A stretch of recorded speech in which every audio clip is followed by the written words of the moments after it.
feeling all of those like, oh, but you made a commitment, you made a vow. What are people going to think? Oh my God, now I'm divorced. Am I making the right decision? Is life going to be better? I mean, it was holding a lot. Hello and welcome to my podcast, Show Up. My name is Daryl Dittmer. As someone who built financial freedom from scratch, I understand what's possible, as there was a time when I thought I had only a life of mediocrity ahead of me. Drinking, drugs, and zero confidence plagued me. The one thing that changed my life is when I decided to do things differently and give success a chance. And I don't just mean financial success, I mean life success. I started to show up to my life and my career, and one step after another provided me the life I never thought possible. At any age, life begins to change when you start to show up. Welcome to my podcast. Today I'm joined by Jo Weatherford. Jo has moved from model to professor with a master's degree in human development and 10 years teaching courses on addiction at the University of Nevada. She is now a renowned TEDx speaker who addresses the root causes of addiction through non-traditional approaches to recovery. Jo has published numerous articles as a featured author for recovery.org and has now been sober for almost 14 years. Proving that radical change is always possible. Welcome, Jo. So great to have you on today. Yeah, thank you for having me. I appreciate you being here. I almost don't say recovering anymore. I like recovered because it's been a long, long time. And it's always nice to talk to other people that are recovering, recovered, whatever that is. There's sort of this brotherhood, sisterhood thing, which it just gets me here because I know it's just such a gigantic step in life. Absolutely. Yeah, I was thinking about that the other day. There's not that many opportunities for us to really change our life, I mean, if you're going to lose 100 pounds or you've been in jail and then you come out and get your life together or getting sober, there's very few opportunities for that radical transformation. So it's really beautiful to meet other people that have done it. It is. And that brings up a great point because I have been looked at over the years by people when I say, oh, I'm in recovery or I'm sober or whatever it is. And they're like, oh, you poor thing. And I'm like, no, it's not poor thing. It's the greatest opportunity of my life to be able to change and to morph and to I hate to say it, show up for my life. It's the greatest opportunity ever. Absolutely. I think that all the time. And I'm so grateful that my alcoholism was so bad that I had to do something about it, because I see so many people where they're not getting DUIs, they're not getting fired, their partner isn't leaving them, but their life is still really negatively impacted by it. But it's just not bad enough to finally have to make a change. And for me, I didn't have a choice. It was like I was going to die. And so I'm grateful it was as bad as it was. Yeah, and it's interesting because everybody's story is a little bit different or a lot different or whatever the case may be. And I was 19 when I was put into a drug and alcohol treatment facility, and I had not lost a spouse. I had not lost a car. I lost a car when I was sober. There's a lot of things that I didn't do yet.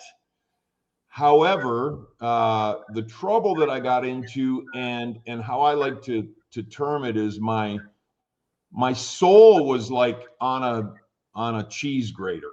I was just destroyed internally. And that was what I did not want to go back to. And it would have driven me to either prison or dead or whatever. But the worst part of it was just being so wrecked inside.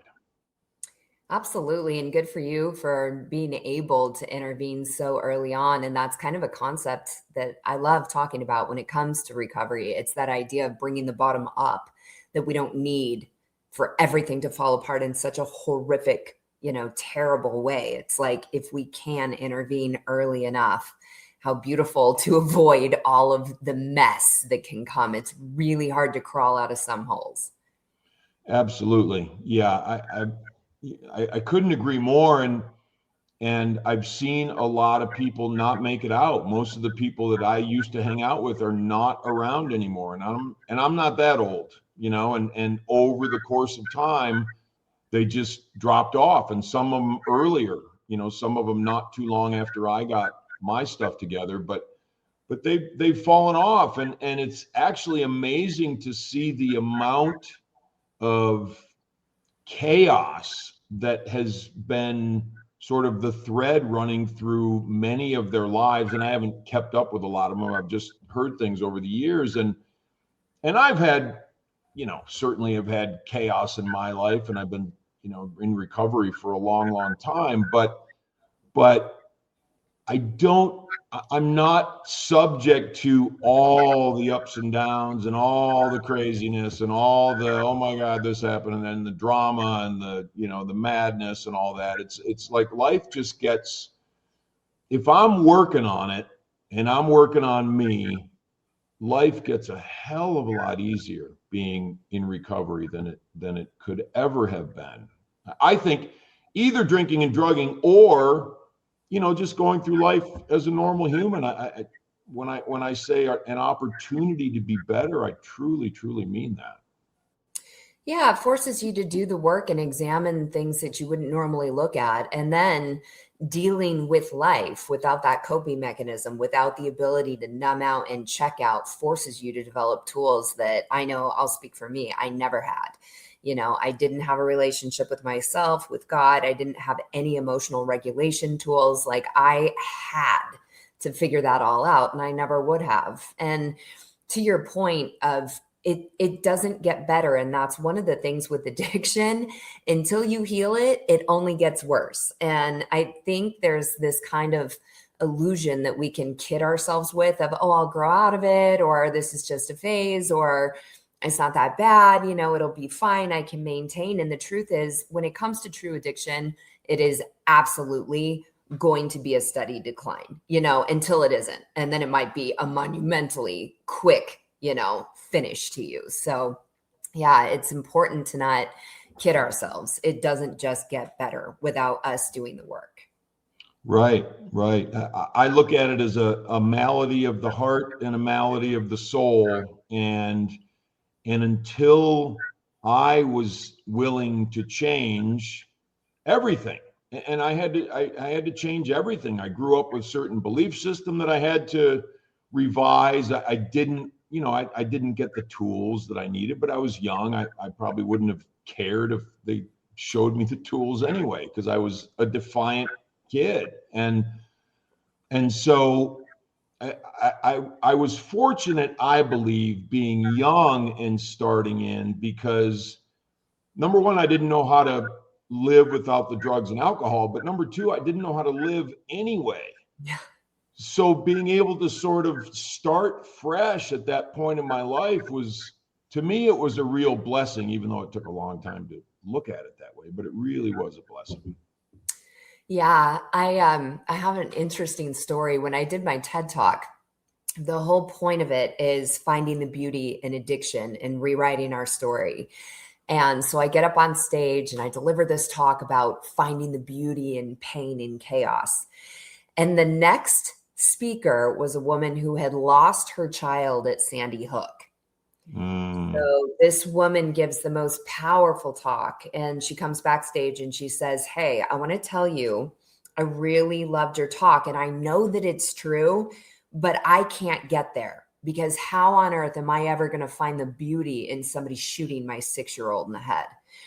And at the time, I just froze. Like, I didn't know what to say. I just held her and gave her a hug. But what I wish I would have said is this: the beauty is in her love for her son. The beauty is in every single day of that boy's life. All he knew was love. The beauty is in her being willing to get up on stage and speak about gun violence and be a beacon of hope for other parents that have lost a child. Like, there is so much beauty even within our suffering. And so it's not about bypassing or silver lining it or anything. It is about like really being able to meet these, tragedies of life that we all face to whatever degree they are, with like this incredible reverence for it, and being able to feel both the pain and then also the love that exists in all of these situations. For sure. I am so, and number one, grateful for life, for being alive, for being able to change. And that's a really such a tragic story, but such a beautiful story from the perspective of, I would venture to think that her appreciation for life and for moving forward and for young people and for wanting to end gun violence, all of those things are so heightened in her. And as tragic as it is, it's an incredible shift that she would not have had.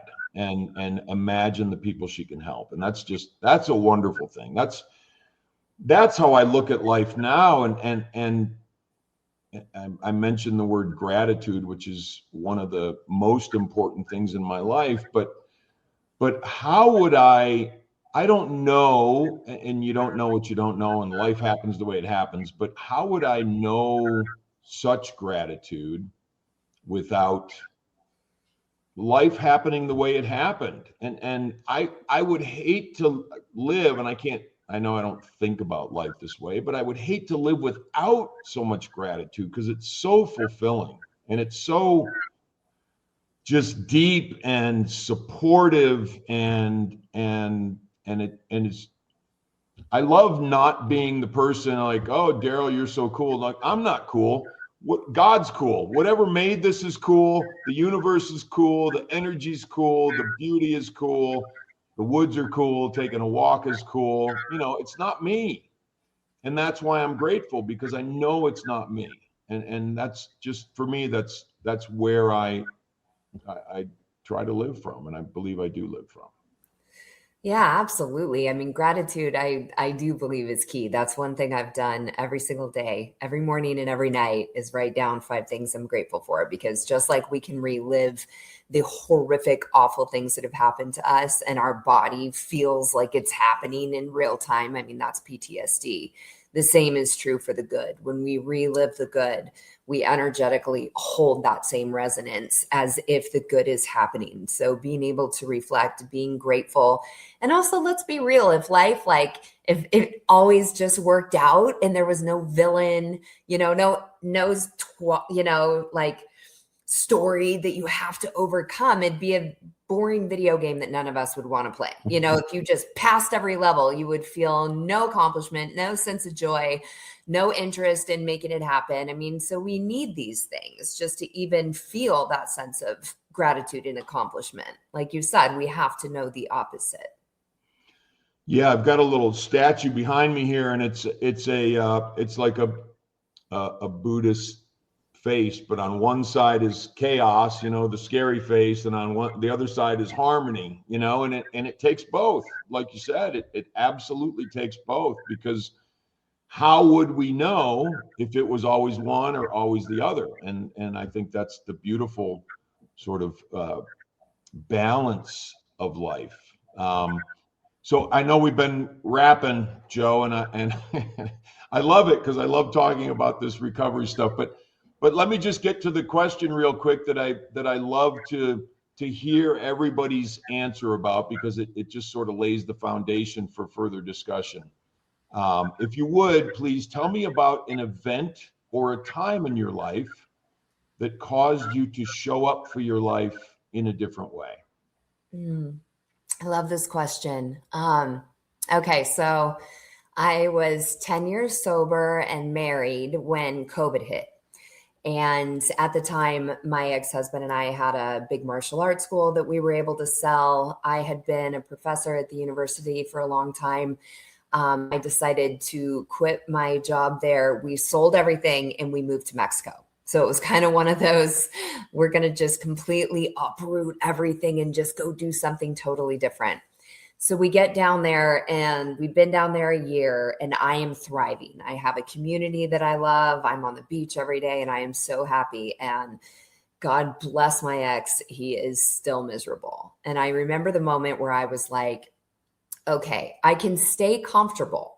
It's not awful, right? It's not terrible. He's not a bad person, but this is not working. And one of the things that I had noticed, and I think a lot of people can relate, especially women, I was starting to get GI issues, insomnia. You know, when we're living out of alignment, the body will do whatever it needs to do to get our attention. And so the reality was this relationship was not working.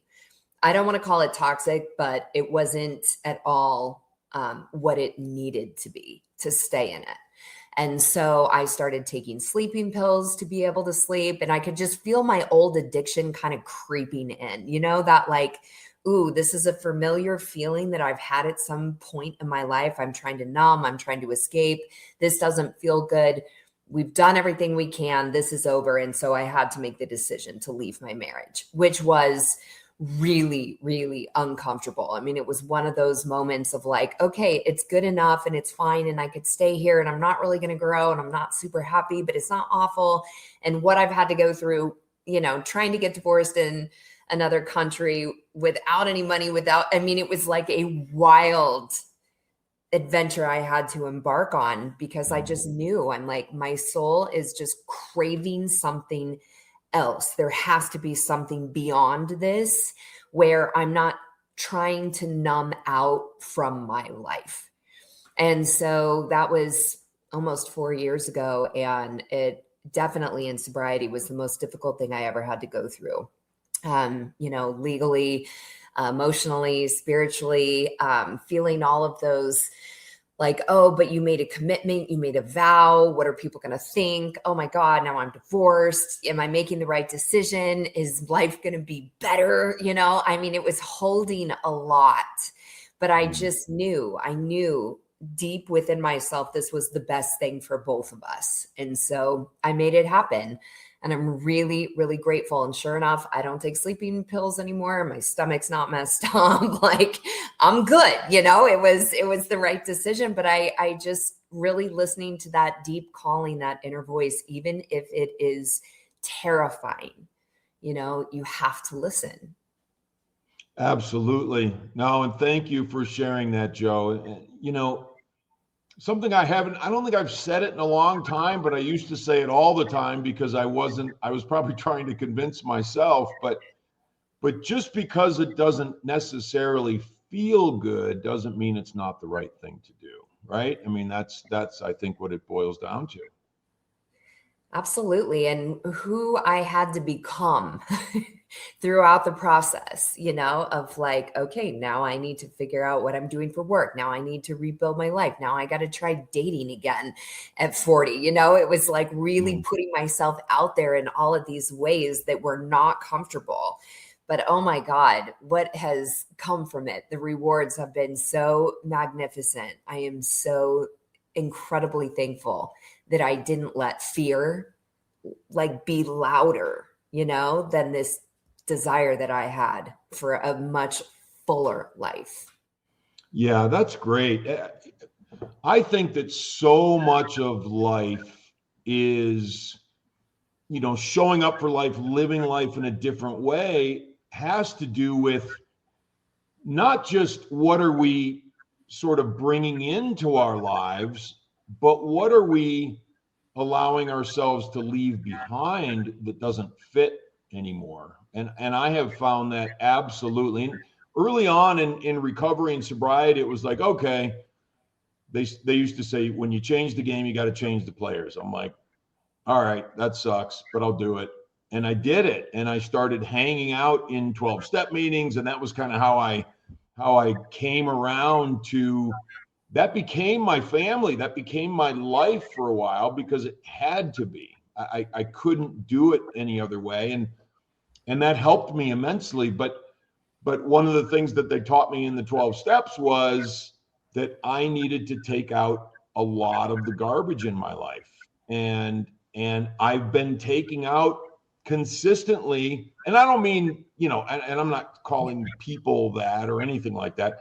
I'm just saying things that don't fit for me anymore. The toxicity and quite honestly, if I want to be something other than what I've been, and I want to be something more, and I want to expand my belief system, and I want to expand my life and inside of me and grow, I have to be surrounded by people who also want to do that. Because and I'll shut up here in a minute, but this is an important thing for me, because I hear a lot of people say, well, you have to surround yourself with people that support you. And I say, no, you do, but you have to surround yourself with people who want to support themselves. Yeah.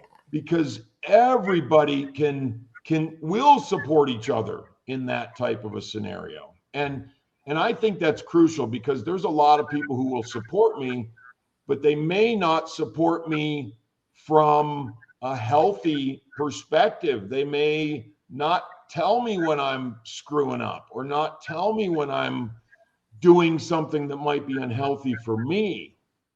And so, I've had to kick family members out of my life because they were just dragging me down. And so that's just part of it, and that's just part of life. And it sounds like you've nailed that piece. And I know it was difficult, but I think it was a very courageous thing to do. So good on you for doing that. Yeah, thank you. And it's exactly that. We've heard it since we were little. You are the sum of the 5 people you spend the most time with. And it is absolutely true. And so having people around you that are willing to have the hard conversations and get super real is everything. And it has to come from an individual who embodies those qualities, which you are looking to, really enhance within yourself. I remember once I was doing drug and alcohol prevention talks at the university, and my buddy was a sports psychologist. And so I said, hey, would you come and watch me do this talk and give me feedback on it? So at the time I was dating a guy who played for the Yankees. So I dropped that and I did my spiel. And at the end, I thought it was so great. And we went to coffee and I said, so what did you? He goes, well, do you really want to know? And I'm like, well, now I do, And he said to me, he goes, you use your looks and you lose your power. He goes, you'll interest people, but you're never actually going to move them. And then he said the most important thing anybody has ever said to me. He said, there's things about you that are special and things about you that aren't, but you have them seriously confused. And I think about that all the time, because the world will tell us, hit these markers. That's what makes you desirable or matter, and it's money or height or all these fictitious weird things, right? Looks, social status. And at the end of the day, it's like, how do people feel when they're with you? How do you feel when you're with yourself? Can you sit alone in a room and just really be with you, and when you meet people, do you leave them better than you found them? And it can be a quick engagement at the grocery store of just saying hello, looking somebody in the eye and smiling, whatever it is. It's like, what is the energy that you bring into the world? Those are the things that matter, not the superficial crap that has just been told to us so that we spend money. It's crazy, but it's like, at the end of the day, how do you feel about you? And that's what really matters. But I was so grateful for him, because he could have supported me by just saying, oh yeah, you're great. That's awesome. Yay. But he didn't. He told me something I didn't like hearing, but I really needed to hear. And it, it really changed the course of my life. So finding people who will support you in that way. I love it. I love it. Yeah. And to have people in your life that will do that for you. And we were talking a little bit before we hit record, but my wife does that for me. And sometimes I feel like, she'll kind of soften the blow, and she knows she doesn't have to worry about, she's not going to hurt my feelings. I might get a little pissy or something or whatever, but but I want to know. I want to know where I can be better. And we help each other with that. And it's a really cool thing because, you know, we grow together, but I think this is really crucial. We also are very much involved with ourselves and our own personal responsibility for our growth in our lives. And that's a really cool place to be.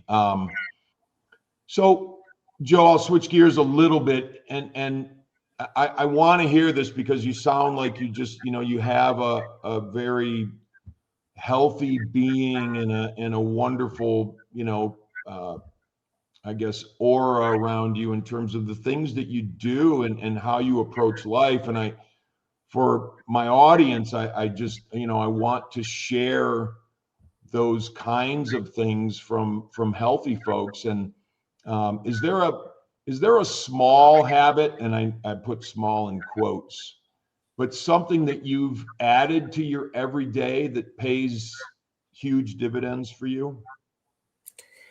You know, one of the first things that I added that I really started noticing a shift from was making my bed. And I mean, we've all heard this, right? But I think it was like Oprah was saying, the most successful people in the world, they all do one thing. They get up and they make their bed in the morning. And it's so true because it's like start the day with a win, you know? And if I can commit to that, then the rest of my day, I tend to show up differently for myself. So that's the first thing. And it's a quick, easy thing that everyone can do. I also try to stay off my phone, you know, for the first 30 minutes in the morning, which is so important because we need to let that rest and relaxation really permeate. And the second we're on a screen, it interrupts what's still happening when we first wake up. So staying off your phone. I journal every morning about what I'm grateful for and also what I'm creating in my life. And I do more of an affirmative prayer. Thank you that it's already happened, you know, and I feel into some of the greatest moments of my life, whether it's romantic love or a moment of professional accomplishment, but I relive those moments and I start my day from that place. And then that helps me come into the world, and it doesn't matter what kind of pops off. I'm more centered. And I'm wired to look for what's right because we're always going to find what it is we're looking for. And if I wake up and I'm like, oh, today's going to be awful and I didn't sleep good and I don't want to do these things, you know, then you know you're going to have a shitty day. Like 100%, you're not going to have a good day. So the more you wake up and you're like, oh my God, I get to be here. This is amazing. What's going to come up today? You know, and you just have this kind of on surprise. So that's more than one thing, but I swear, if you're going to do one thing, make your bed. It's just, it is such an important first step. So true. And, you know, we do that every single day. My wife and I do. It's funny because somebody asked me on a podcast not too long ago, they're like, what's the first thing you do every day? And I'm like, what is the first thing I do every day? And, you know, my wife and I will read in the morning. Like, we don't turn on the phones. We will read. And I'm in the midst of The Road Less Traveled, which I haven't read literally for probably 40 years. And I'm amazed at how that's changed me. But anyway, I didn't think about making my bed. I'm like, because it's just something, you know, we've been doing for a long time. And sometimes I get up a few minutes earlier than my wife gets up and that sort of thing. But the first thing we do is make our bed. And that's such a great point because for me, it like you said, it creates a little bit of order. And it sets the tone. And, you know, one thing you brought up that is so crucial to me, and I don't hear it very often. In fact, maybe I've never heard it, but people ask me if I pray, or, you know, they ask me about faith, and I'm like, yeah, well, I'm kind of like Joseph Campbell, who says, or what he said at one time was somebody asked him about his faith. He said, well, I don't need faith. I have experience. And I'm like, oh man. And I love faith because it's just such a powerful thing. But I have faith because I have experience and because my life is cooler than I ever thought it could possibly be. But the thing that you said, Joe, which was so important, is the affirmative prayer and just saying thank you. And that's exactly what I do. I don't ask for anything. I don't say, please give me. I truly believe that whatever I need, I have. It's just a matter of me getting out of my own way and moving it forward in some fashion. And I have the strength I need. I have the faith I need. It's just a matter of me showing up and doing. And so thank you for bringing that up, because I think that's important for people to think about, because the mainstream thought process is, if people believe in God or whatever, is I have to ask for things. Well, maybe you've already been given them and you just need to utilize what you have. It just made me think, for anybody that might be listening to this though and goes, oh my God, I'm just in such a dark place. I don't have faith yet, right? It's really important that you add that yet on. I just want to speak to those people really quickly too. I was at a conference speaking, and my girlfriend, Tara Connors, was there. And for those who don't know who that is, she was Miss Teen USA or Miss USA, and she lost her crown for cocaine. And it was like a whole thing, like just got slaughtered in the media. But anyway, she was speaking on recovery, but also about trying to get pregnant. And she said the most interesting thing. She goes, look, I tried for 5 years. We did IVF. We did everything. Could not get pregnant. She said, I didn't believe anymore. I had completely lost faith that this would ever happen for me. And we hear it, you got to think it to believe it. You need to be able to manifest all this stuff. And she was like, and I just couldn't. I didn't think it was going to happen for me, but I just kept trying. And then I got pregnant, and now they have a healthy baby girl.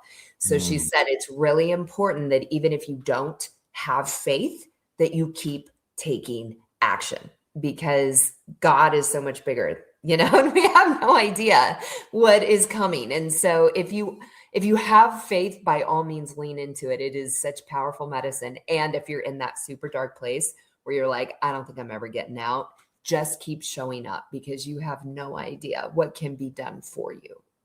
Absolutely. Yeah. And I love that, because one of the things I try to imbue in people, to the extent that they're willing to hear it, is that your belief system can expand to a place where you just have no idea what's possible. And that is one of the most cool things about life. And so just think about that, and include it as, you don't need to download it all right now, but just include it as a possibility.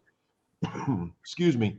Can life be bigger than I'm able to believe right now? And I promise you that it can be. And to the extent we can expand that belief system, we allow wonderful things into our life. And I truly believe that is one of the most crucial components to finding that expansion and finding an expanded life.